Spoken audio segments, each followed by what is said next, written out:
Hi students, ఈరోజు నుంచి production technology classes start చేయబోతున్నాం. అయితే first of all production technology సబ్జెక్ట్లోకి వస్తే మనం R13 రెగ్యులేషన్ చూసుకున్నా, R16 చూసుకున్నా, R19 చూసుకున్నా ఫస్ట్ యూనిట్ వచ్చేసి క్యాస్టింగ్ మీద ఉంటుందండి. అయితే క్యాస్టింగ్ గురించి డిస్కస్ చేసుకునే ముందు అసలు క్యాస్టింగ్ ప్రాసెస్ అనేది దేనికి సంబంధించింది అనేది మనం చెప్పుకుందాము. మ్యానుఫ్యాక్చరింగ్లోనే ఈ ప్రాసెస్ ఇంక్లూడ్ అయి ఉంటుంది. మ్యానుఫ్యాక్చరింగ్ ప్రాసెస్లో అనేక రకాలైన ప్రాసెస్లు ఉన్నాయి. అందులో ఒకటి క్యాస్టింగ్ ప్రాసెస్. అసలు మ్యానుఫ్యాక్చరింగ్ అంటే ఏంటి? ఇక్కడ మన డెరివేషన్లో చూసినట్లయితే ద ప్రాసెస్ ఆఫ్ కన్వర్టింగ్ రా materials into products. So converting రా మెటీరియల్స్ ఇంటూ ప్రొడక్ట్స్ అని చెప్పుకొస్తున్నాం. అంటే రా మెటీరియల్ అంటే ఏంటి? ఒక షేప్లెస్గా, ఒక డైమెన్షనల్లెస్గా ఉంటుంది. అంటే ఒక షేప్ ఉండదు, ఒక పర్టికులర్ డైమెన్షన్ ఉండదు, ఏమీ ఉండదు. సో అలాంటి మెటీరియల్స్ తీసుకొని ఒక పర్టికులర్ షేప్తో, అలాగే ఒక పర్టికులర్ డైమెన్షన్స్తో మనం ప్రిపేర్ చేసేది దాన్నే ప్రొడక్ట్స్ అంటాం. ఓకేనా? దానికి ఒక స్పెసిఫిక్ డిజైన్ అంటూ ఉంటుంది. సో వాటిని ప్రొడక్ట్స్ అంటాం. అండ్ నెక్స్ట్ పాయింట్కి వచ్చేసరికి the word manufacturing is delivered from Latin man plus factors meaning made by hand. Latin భాషలో మనం మ్యానుఫ్యాక్చరింగ్ని ఎలా చెప్తాము అంటే మ్యాను ప్లస్ ఫ్యాక్టర్స్ అంటే మేడ్ బై హ్యాండ్, అంటే చేతితో చేయబడినది అని అర్థం వస్తుంది. Next the conversion of stuff into things. Stuff అంటే నథింగ్ బట్ మెటీరియల్ అన్నమాట. మనం యూజ్ చేసే రా మెటీరియల్స్ ఏదైతే మన దగ్గర ఉన్నదో దాన్నే స్టఫ్ అంటారు. ఇంటూ థింగ్స్ అంటే యూస్ఫుల్ థింగ్స్ అన్నమాట. అంటే యూజ్ అవ్వే వాటి కింద చేంజ్ చేయడం. ఇంతకుముందు ఉన్నవి రా మెటీరియల్ ఏదైతే ఉందో ఆ మెటీరియల్ యూజ్లెస్ అని కాదు, మనం యూజ్ చేసుకోవడానికి అనువుగా లేనిది, యూస్ఫుల్లే బట్ ఉపయోగపడేదే కానీ యూజ్ చేసుకోవడానికి అనువుగా లేని వాటిని రా మెటీరియల్స్ అంటాము. సో దాన్ని మ్యానుఫ్యాక్చరింగ్ ప్రాసెస్ ద్వారా మనం ఏం చేస్తున్నాం? యూస్ఫుల్ ప్రొడక్ట్స్ కింద చేంజ్ చేస్తున్నాం. నెక్స్ట్ మ్యానుఫ్యాక్చరింగే అనేక విధాలుగా మనం డిఫైన్ చేసి చెప్పచ్చండి. దాన్ని ఇంకో డెఫినేషన్ చూద్దాము. Manufacturing in it's broadest sense is the process of converting raw material into useful products. చెప్పాను కదా. So converting the raw material into useful products, ఉపయోగపడే విధంగా మనం మార్చుకోవడమే, కన్వర్ట్ చేసుకోవడమే మ్యానుఫ్యాక్చరింగ్. అలాగే ఇంకో డెఫినేషన్ చూద్దాము. A sequence of operations and processes designed to create a specific product. అంటే ఇక్కడ ఏమని చెప్తున్నాడంటే a sequence of operations and processes design to create a specific product. అంటే అలాగే the process of turning materials into a product. ఏంటంటే manufacturing ప్రాసెస్లో sequence of operations ఉంటాయి. అంటే స్టెప్ బై స్టెప్ ఒకదాని తర్వాత ఒకటి అలా ప్రాసెస్ ఉంటాయి. ఇప్పుడు మనకి ఒక ప్రోడక్ట్ కావాలి అని అంటే ఒక సింగిల్ ఆపరేషన్ ద్వారా లేకపోతే ఒక సింగిల్ స్టెప్ ద్వారా పని అవ్వదు. సో దాని మీద నెంబర్ ఆఫ్ ఆపరేషన్స్ అనేవి పెర్ఫామ్ చేయాలి. ప్రతి చిన్న ప్రాసెస్కి కూడా ఒకటే మిషనరీ కానీ ఒకటే ప్రాసెస్ కానీ యూజ్ చేయడం జరగదు. సో అనేకమైన పద్ధతులు మ్యానుఫ్యాక్చరింగ్లో ఇన్వాల్వ్ అయి ఉంటాయి. ఆ పద్ధతులన్నీ యూజ్ చేసిన తర్వాతే మనకి ఒక ఫినిష్డ్ ప్రొడక్ట్, యూస్ఫుల్ ప్రొడక్ట్ అనేది బయటకు వస్తుంది. ఇక్కడ మనం చూసుకున్నట్టయితే ఒక ఫ్లో చార్ట్ ఉందండి. అది product life cycle flow diagram. అయితే ఇందులో మీరు అబ్జర్వ్ చేసినట్లయితే రా మెటీరియల్ అనేది ప్రాసెస్ జరిగిన తర్వాత ఒక ఫినిష్డ్ పార్ట్ కింద బయటకు వస్తుంది. ఈ ప్రాసెస్లో అనేకమైనవి ఇన్వాల్వ్ అయి ఉంటాయి. ఇక్కడ చూసారు కదా, ఇవన్నీ కూడా ఈ ప్రాసెస్లో ఇన్వాల్వ్ అయి ఉంటాయి. అయితే ప్రొడక్షన్ టెక్నాలజీలో ఈ ప్రాసెస్ అన్నిటి గురించి ఉండదు, కాకపోతే కొన్ని వాటి గురించి అయితే డిస్కస్ చేయడం జరుగుతుంది. ఇక్కడ మీకు వస్తే ఇక్కడ ఈ డయాగ్రామ్ మీరు చూసినట్లయితే ప్రొడక్ట్ లైఫ్ సైకిల్ అనేది అర్థమవుతుంది. ప్రొడక్ట్ లైఫ్ సైకిల్లో ఫస్ట్ స్టేజ్లో మనం అర్థం చేసుకోవాల్సింది ఏంటంటే డిజైన్ పార్ట్ అనేది చాలా ఇంపార్టెంట్ రోల్. ఒకవేళ ఒక మ్యానుఫ్యాక్చరర్ ఒక కస్టమర్ ఉన్నాడు అనుకుందాం. ఆ కస్టమర్ ఏం చేస్తాడు, మ్యానుఫ్యాక్చర్కి నాకు ఈ పర్టిక్యులర్ డైమెన్షన్స్తో ఈ పర్టిక్యులర్ డిజైన్తో నాకు ఒక ప్రోడక్ట్ కావాలి అని చెప్పేసి కస్టమర్ అనేవాడు మ్యానుఫ్యాక్చర్కి చెప్తాడు. ఆ మ్యానుఫ్యాక్చర్ ఏం చేస్తాడంటే దానికి డ్రాయింగ్స్ అనేవి ప్రిపేర్ చేస్తాడు. చేసిన తర్వాత కస్టమర్ ఓకే అనుకున్న తర్వాత ఏం చేస్తాడు, మ్యానుఫ్యాక్చరింగ్ స్టార్ట్ చేస్తాడు. మ్యానుఫ్యాక్చరింగ్ అంటే డిఫరెంట్ ప్రాసెస్. అందులో ఒకటి క్యాస్టింగ్ ప్రాసెస్లోకి వస్తుంది, అలాగే వెల్డింగ్ ప్రాసెస్ ఉంది, ఇంకా డిఫరెంట్ ప్రాసెస్ ఉన్నాయి. అవి కూడా నెక్స్ట్ స్టెప్లో మనం డిస్కస్ చేసుకుందాం. సో డిజైన్ తర్వాత సెకండ్ స్టెప్ వచ్చేసి మ్యానుఫ్యాక్చరింగ్ ప్రాసెస్. తర్వాత మ్యానుఫ్యాక్చరింగ్ ప్రాసెస్ అనేది కంప్లీట్ అయిపోయిన తర్వాత ఏం చేస్తాం, డిస్ట్రిబ్యూట్ చేస్తాం. ఎవరికి చేస్తాము, డిస్ట్రిబ్యూషన్ అంటే నథింగ్ బట్ కస్టమర్ పంపించడం అన్నమాట. అంటే ట్రాన్స్పోర్ట్ చేస్తాం. కస్టమర్ ఏదైతే అడిగాడో, ఏ ప్రోడక్ట్ అయితే అడిగాడో అది కంప్లీట్ అయిపోయిన తర్వాత ప్రాసెస్ కస్టమర్కి డిస్ట్రిబ్యూట్ చేస్తాం. కస్టమర్కి డిస్ట్రిబ్యూట్ చేసిన తర్వాత వాడి సాటిస్ఫాక్షన్ ప్రకారంగా ఈ ప్రోడక్ట్ లైఫ్ సైకిల్ అనేది కంప్లీట్ అవుతుంది. సో ఈ విధంగా ఉంటుంది. అయితే మ్యానుఫ్యాక్చరింగ్ ప్రాసెస్లో ఏమేమి ఇంక్లూడ్ అయ్యి ఉంటాయి, ఏ పద్ధతులు ఉంటాయి. అయితే దీనిలో షేపింగ్ ప్రాసెస్లోకి వచ్చేసరికి క్యాస్టింగ్, ఫోర్జింగ్, రోలింగ్ అండ్ ఎక్స్ట్రూడింగ్ అంటాం. ఈ పద్ధతులు ఏవైతే ఉన్నాయో అవన్నీ కూడా మనం ఆ పద్ధతులను ఏమంటామండి, షేపింగ్ ప్రాసెస్ అంటాం. అలాగే మిషనింగ్ ప్రాసెస్ అంటే టర్నింగ్, షేపింగ్, డ్రిల్లింగ్, ఇవన్నీ పద్ధతులు ఇంకా ఇలాంటివి చాలా ఇంక్లూడ్ ఉంటాయి. మనం వీటి గురించి అర్థం చేసుకుంటే తెలుస్తుంది.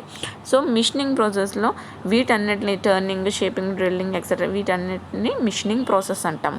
అలాగే జాయినింగ్ ప్రాసెస్లో వెల్డింగ్, బ్రేజింగ్, సోల్డరింగ్, సో వీటిని జాయినింగ్ ప్రాసెస్ అని అంటాం. ఈ పద్ధతుల్ని జాయినింగ్ ప్రాసెస్ అని అంటాం. నెక్స్ట్ ఫినిషింగ్ ప్రాసెస్కి వచ్చేసరికి ఎలక్ట్రోప్లేటింగ్, గాల్వనైజింగ్ ఇవి. అలాగే ప్రాపర్టీ చేంజ్ ప్రాసెసింగ్ వచ్చేసరికి ఎనీలింగ్ అండ్ నార్మలైజింగ్. సో ఈ పద్ధతులన్నీ కలిపి మనం మ్యానుఫ్యాక్చరింగ్ ప్రాసెస్ అని అంటాం. ఓకే, నెక్స్ట్ క్యాస్టింగ్ ప్రాసెస్ దగ్గరికి వచ్చేసరికి మనకి మెయిన్గా ఈ ప్రొడక్షన్ టెక్నాలజీలో దీని గురించి ఎక్కువగా డిస్కస్ చేస్తాము. First 2 units maximum casting process గురించే ఉంటుంది. సో ఇది దేని కింద వస్తుంది అంటే షేపింగ్ ప్రాసెస్. ముందు దాంట్లో మనం డిస్కస్ చేసుకున్నాం కదండి. ఈ ప్రాసెస్ అనేది, ఈ పద్ధతి అనేది షేపింగ్ ప్రాసెస్ అని అంటాం. అయితే ఇందులో ఏం చేస్తాము, casting is the process of producing metal parts by pouring molten metal into the mold cavity of the required shape and allowing the metal to solidify.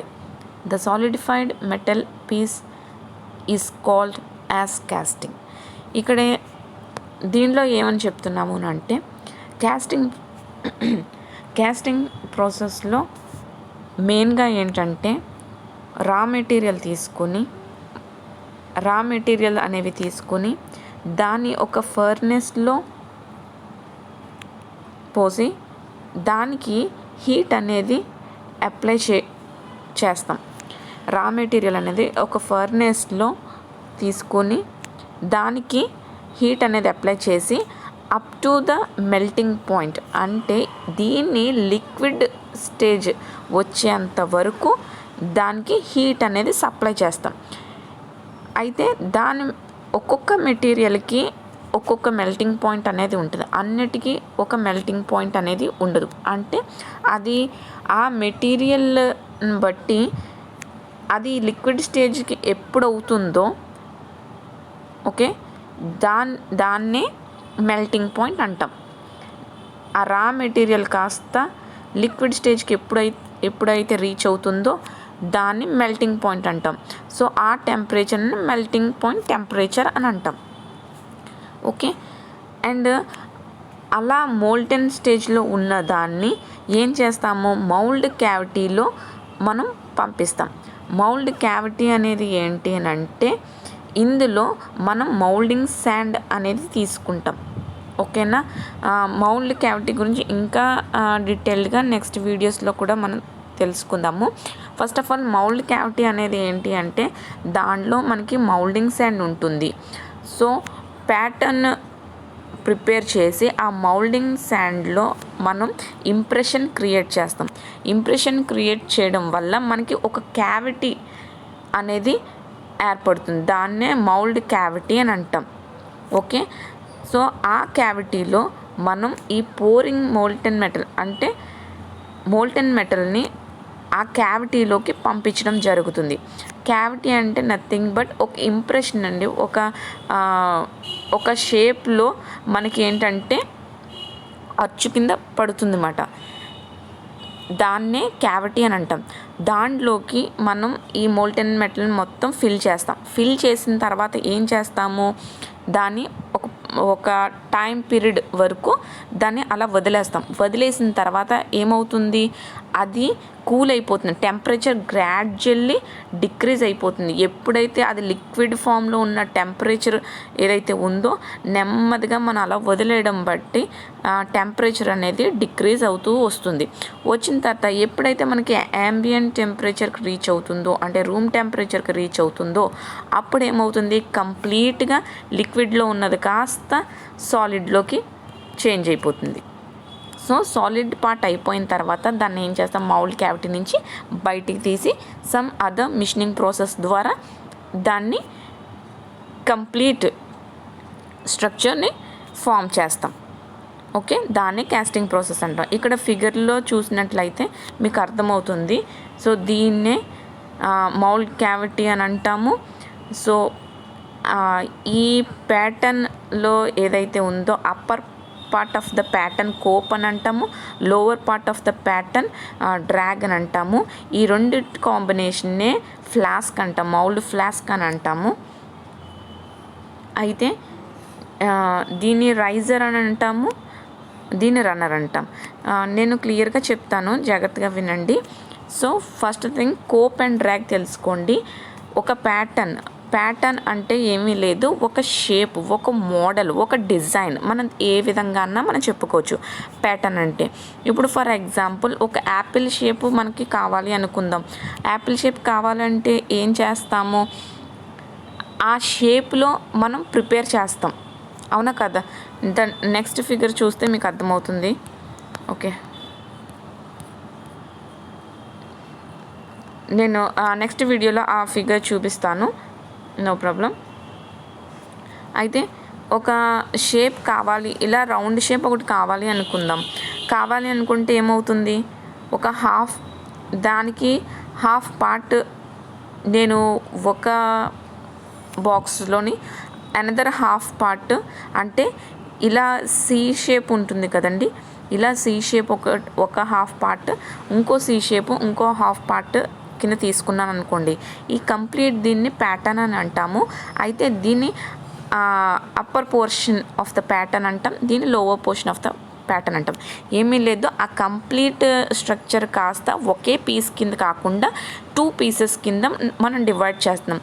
Divide చేసి దాన్ని ఏం చేస్తున్నాము, ఇక్కడ పిన్స్ ద్వారా మనం ప్రాపర్గా అలైన్ చేస్తున్నాం. అంటే ఈ పిన్స్ అనేది ఏంటంటే ఫర్ అలైన్మెంట్ ప్రాసెస్, అంటే కరెక్ట్గా ప్లేస్ చేయడానికి ఇక్కడ ఈ పిన్స్ అనేవి యూస్ చేస్తున్నాం అన్నమాట.